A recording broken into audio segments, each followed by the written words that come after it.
Daniel Lambs was born January 19, 2003, and currently lives in Rockland County, New York. He's the youngest of three boys and your typical Gen Z teenager who likes video games, Snapchat, Chick-fil-A, and occasional mall outing to hang with friends. However, outside of the generational gap between his two older brothers, there was always something uniquely different about Danny. Since he was about 3 weeks old, basketball literally was infused into his blood flow. He would lay in his car seat at the top of every stands as his older brothers played high school ball. He would closely watch, or at least seemed as if he was following all the players up and down the court for the entire game. Every so often a grin would come across his face, but for the most part he remained calm even in the loudest of gyms. Soon enough he began to play in leagues nearby and was able to display an array of talent that caught people's attention. Folks raved about his unselfishness on the court, ability to score, and will to win. However, those same people were concerned, or rather curious, as to why it looked as if Danny played emotionless or carefree. This is totally the opposite of what folks saw from his older brothers, as they were emotional players at the highest level. Whether good or bad, you would know exactly how his older brothers were feeling in that moment. But for Danny, you almost felt as if he was physically present, but not always mentally. Crazy enough, as he grows older, his game and athleticism improves greatly, but his quiet demeanor becomes even more silent. It's more to the point where his presence on the basketball court speaks such volumes that his words have become irrelevant. Therefore, the only way to completely understand him is by knowing that he is loudly unspoken, the Daniel Lambs story.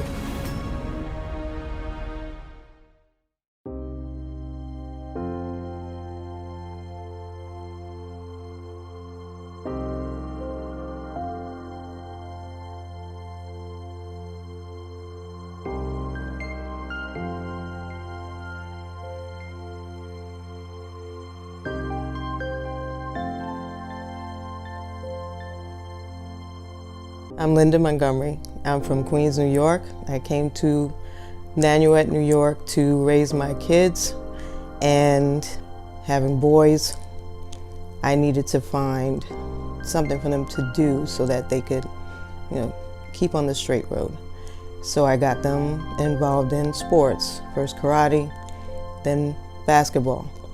My husband was very good at coaching, so he coached them. We put them on a few teams, and as they got older, they got better. And Leonard, being the first child, he was very tall, so he was always able to play every position.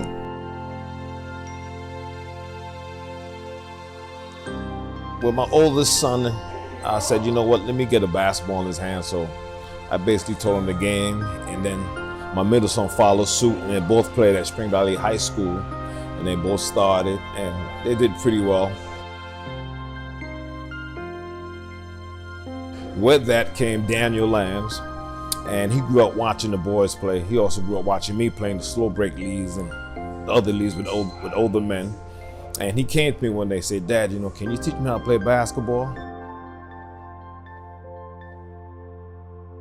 I said, Danny, are you ready? He said, yes. I said, I'm tough now, right? I got a ball in his hand when he was about 7 years old, so he wanted to try out for the Gaucho. I said, Danny, you're not ready. He went there, he tried out, he got cut.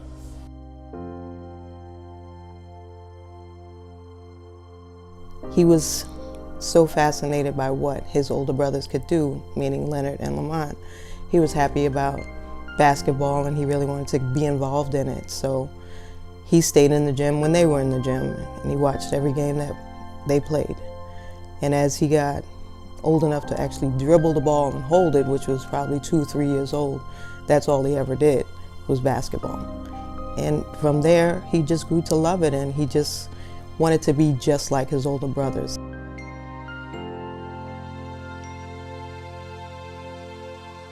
It was the first time I got to experience it really live, to where basketball was always in his life. Ever since being around him when he was, coming out of the womb, and weeks later he was at a basketball game hanging out with us.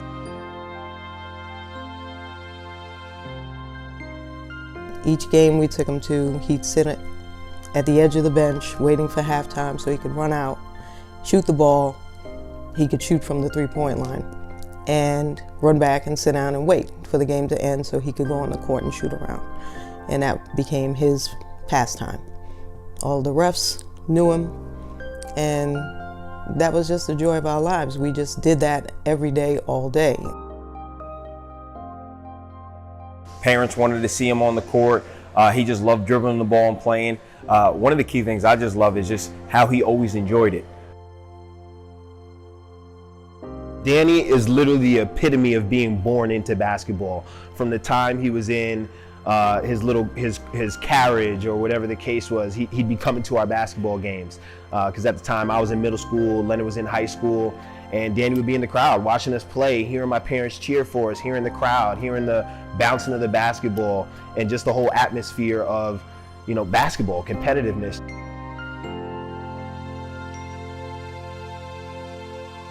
Honestly, I think the passion for the game of basketball, it honestly came natural to all of us. My older brother, myself, from the time that we were young, my dad had us in the park shooting hoops, playing basketball, so we kind of naturally picked up a passion for the game. And from there, word got out in Spring Valley. Danny would be in the gym when I was training Lamont, training Leonard, training Tavon, and I guess he was like second or third grade, and Leonard kept saying he's gonna be the one, he's gonna be the one. And Danny would always be in the gym at timeouts. He would go out there, third, fourth, fifth grade, he'd be shooting, and Leonard kept saying, hey, me and Lamont are good, but wait for this guy, because I'm gonna train him in the beginning, and then you're gonna get him. Danny is literally the epitome of being born into basketball. Basketball was easy for him. He was very athletic. He always felt he could do anything if he practiced hard enough, and that's what he did. Lamont and I looked at it like, this guy's real. He could score without the ball in his hands. If you give him the rock, he could break you down and pull up off the dribble for a mid-range J. He could come off a down screen. He could probably post you up. I think Danny has really developed into a well-rounded player. He's instinctive, natural, and he's just an incredible athlete. He's a very good ball player.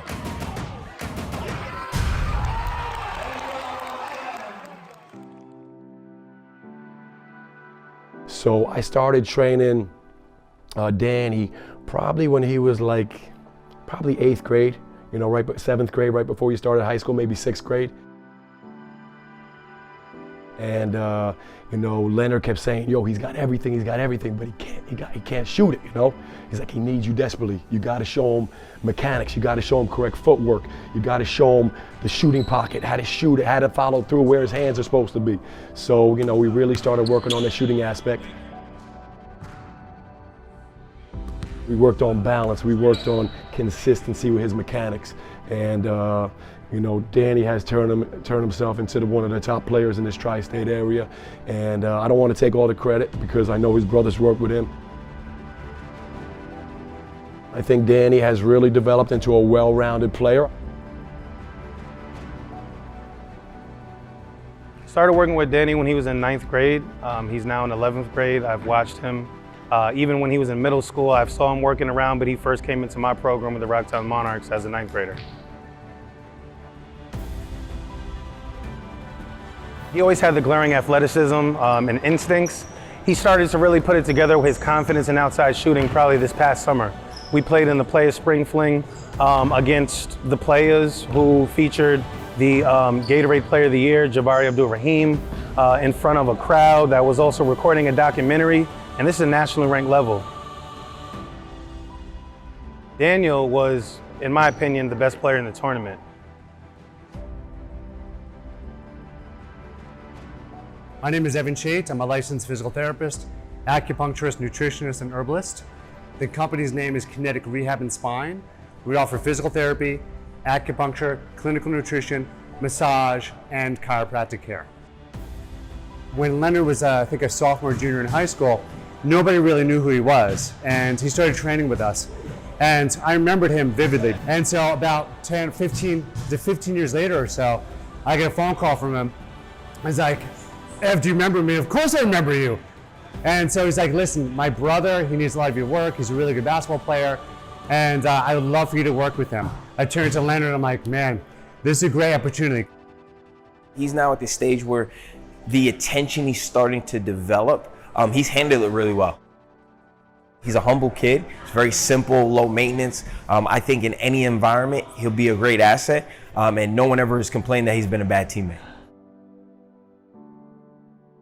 Daniel Lands, a varsity basketball player at St. Joseph Regional High School in Montvale, comes to this physical therapy facility in Ramsey, New Jersey, up to 3 times per week. I mean, my knee has been very, very better since I came to Evan, and my overall health. The 16-year-old junior point guard is no longer rehabbing at Kinetic Rehab and Spine, but putting in extra training to prevent further injuries, especially because big college basketball programs will be scouting him this year. By us getting his ankle to move better, his knee pain got better and went away, but it also improved his athleticism. Dr. Evan Chait is a former consultant to the Knicks and Nets as a physical therapist, nutritionist, and expert in Chinese medicine. Over 30% of his clients are athletes at the youth level. He says the most important thing to prevent injuries in young athletes? Recoverability. Chait and his team have created a sport-specific, personalized program for Lands based on an intense assessment. We took a heart rate variability assessment to see how well his body has the capacity to adapt to stress. We took a hair sample, sent it off to a lab to see what he's deficient in or if he has toxic metals in his body. Then we created a customized nutritional program just based off of that. And we looked at him biomechanically. If you're a parent with a young athlete at home, even if they're not a Division I prospect like Daniel Lands, and you don't have access to high-tech equipment or a facility like this, Dr. Evan Chait has some advice for things you could do at home at no cost at all. Cut out the sodas, cut out the Gatorades. Make sure with every meal you just have some vegetables. That's it. And have some downtime. Get off the cell phone. Be alone. Just be by yourself. Turn off the phone and give yourself 10 to 20 minutes a day. Just no electronics. The entire Lands family often checks in on Danny's progress. A tight-knit family, his father Larry and his brothers Leonard and Lamont were all great basketball players. But with Danny's potential, putting in the extra time is worth the sacrifice to get him to the next level. Plus, his mother tells me he even eats vegetables now. I could not find a way to give it to him even in a pill, but Evan was able to. Spinach. Spinach. In Ramsey, New Jersey, Tina Servasio, Good Day, New York.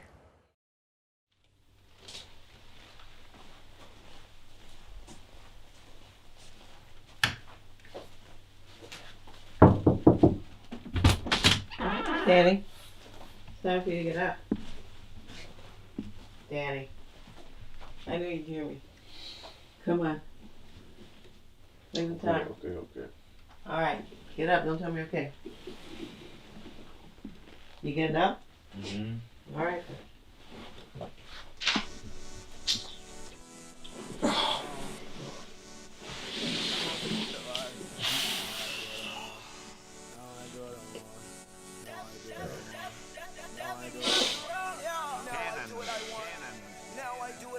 I'm Daniel Lands. I go to St. Joseph Regionals in Montvale, New Jersey, 16 years old, in junior high school. I mean, school is great. I mean, since I got to St. Joe's, I came from Nanuet Middle School, and it's just a whole big difference because I have strict uniform. I feel like I've grown up more since every year I come back, I feel like I grow up, I learn a little bit more.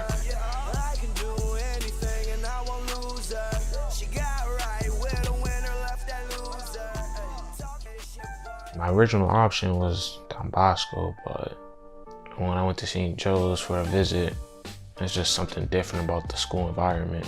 Something that's just, like I said, I gotta go here because I love it. It's just like, everyone was just awesome. I told my father, I said, Dad, I wanna play basketball. I think it was one day after seeing my brothers play. And I was like, I want to do this too, because this looks really interesting. He started working me out day after day, night after night. We worked at least 3 times a day. And since then, where I'm at now, I mean, I'm really blessed. We had an upcoming tournament for this AU program I played for a little, called Rockton Mourners. I think I ended the game with 42. Daniel was, in my opinion, the best player in the tournament. He played against future NBA players, future Division I players, and he averaged 30 points a game in that tournament. A lot of scouts were impressed and came up to ask me questions, and that's when I said he has the potential to do something special here at St. Joe's and for the rest of his career.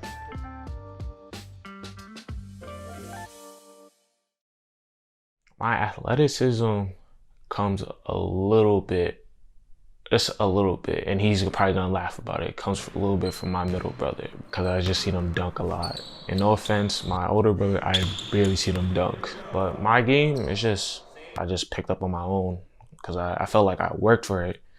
Because, I mean, at the time, there was a time where I didn't really have that much help, like 4th, 5th grade.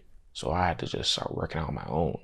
I just want to go to college, get a degree, get a good job, but it's a goal of mine to get to the NBA. I mean, I have a few colleges speaking to me, but what I really want is the Ohio State.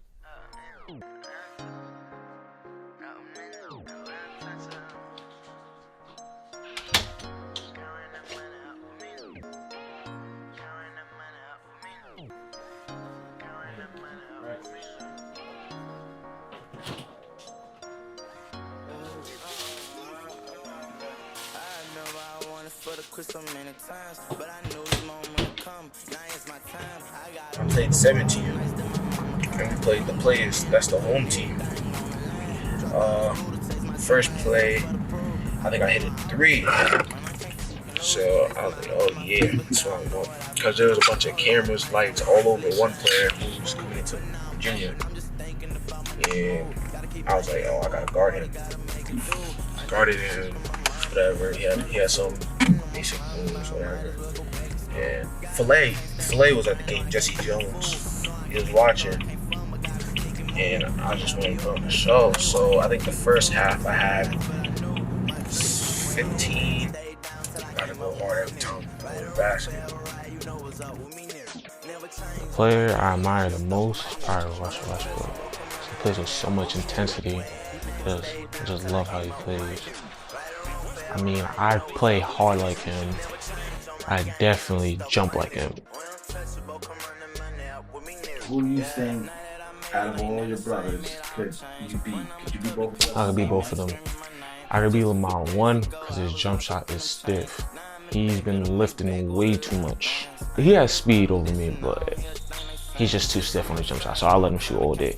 Leonard, I wouldn't let him shoot all day, but he's gonna slip up eventually. So that's how I know I'm gonna win. Plus, I'm more athletic than him. Who's better out of the brothers? Me. You're the best out of the I'm the best. I'm the best. No debate. So how did it make you feel to be like one of the top 8 players? What was that title you feel? You heard about that? Was like told you that you were one of the top. I mean, it wasn't really something like to brag about. It was just like, all right, cool. I still gotta work more. Weezy out of here. Weezy out of here. Weezy out of here. Beast. I'm a beast. Oh my God. Move swings out of line. Move swings out of time. I was broke. I'm a god. I'm a goat. I'm a god. I'm a beast. I'm a god. Let the yacht. You don't want no problem. I be feeling like Batman. My always robbing. I just got caught. My best friend, we wildin'. Yeah, she was my bestie. Never know she was so nasty. Yeah, and she's so sexy. Kissing on like lesbians. Yeah, so fat. Bustin' up down like basketball. Yeah, wanna test me. Sniping, treat him like Wesley. Yeah, I go big 4-4. Yeah, I know they don't want no smoke. Big face watch, big bank rolls, big bag with the big Lambo. I'm bad, young Mike, I'm a goat. Mike and Mary pants too tight for the boat. Me and my bestie on the low. Can you still trust me? I don't know. No, I don't know.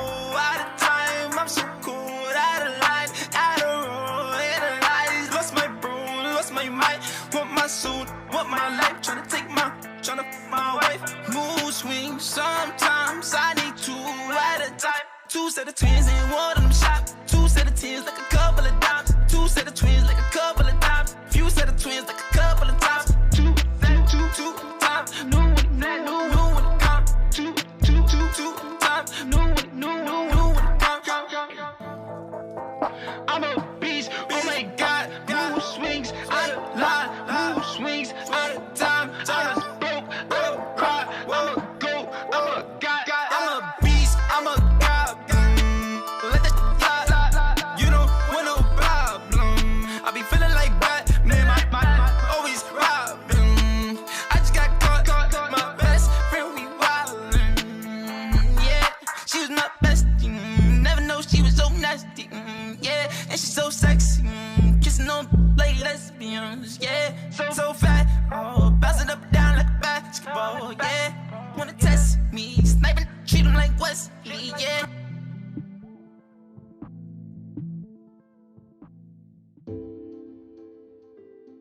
So Danny, you know you're a good ball player.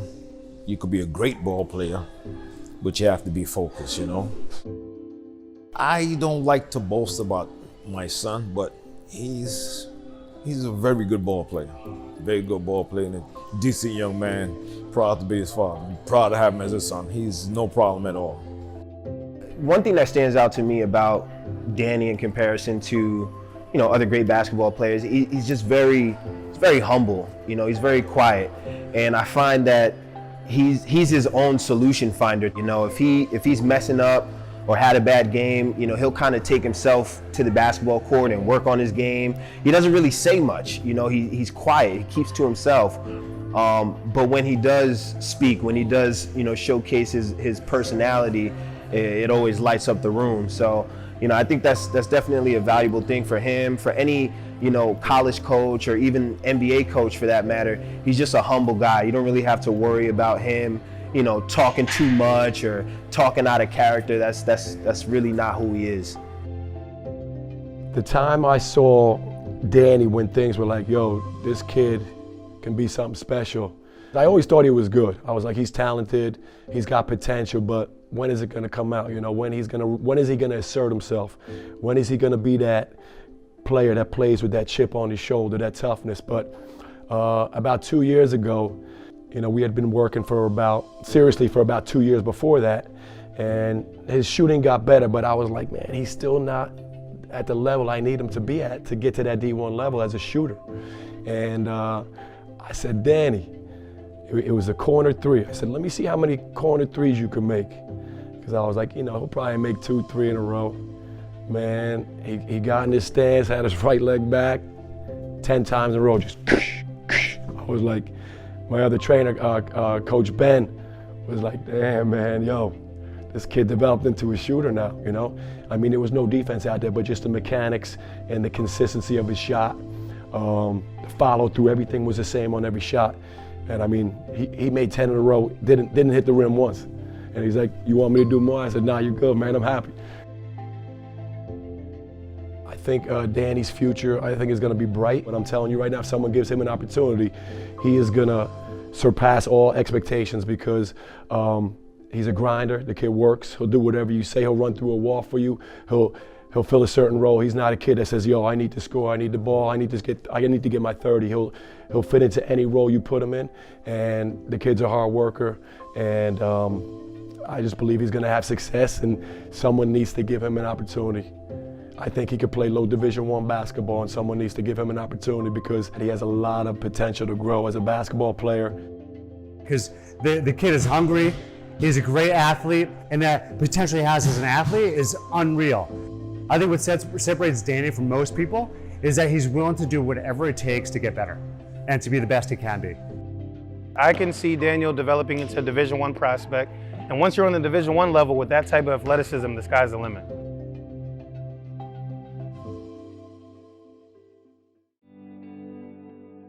It always brought me joy.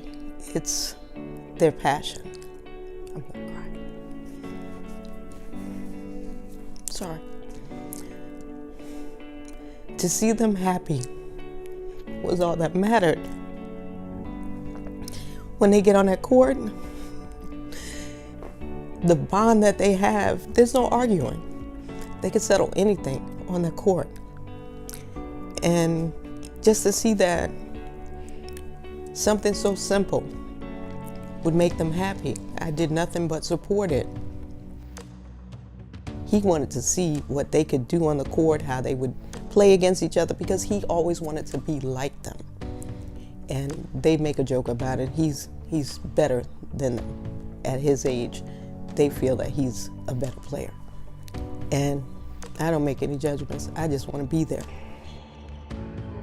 And just watching every game, recording every game, coming home from the game and watching the game, teaching them how to do things different so that they get better. They even would get into groups and watch the games again just to see where they went wrong and prove to each other, see, you failed to do this, you didn't do that, I told you you didn't do it. But there was never an argument. It was always, they wanted to encourage each other to do better. They would watch the videos every week, every weekend, whenever friends came over. And I would watch every game so I could record it. And there were times where I didn't see the game because I was basically recording the game, and I'd watch it when they came home with it. That's how it is. And anybody that knows me knows that if my kids are doing something, I'm going to be there. And that's all. That's all that matters for me. Just supporting them in what they do.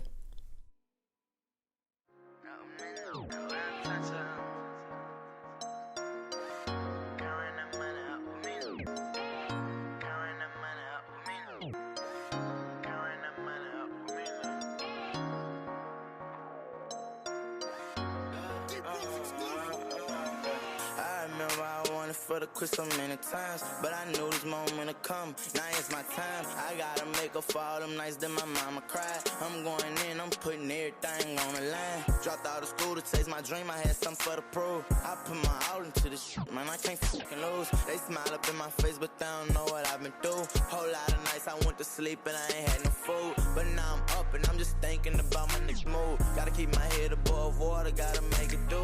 I do this shit for my mom and my little brother too.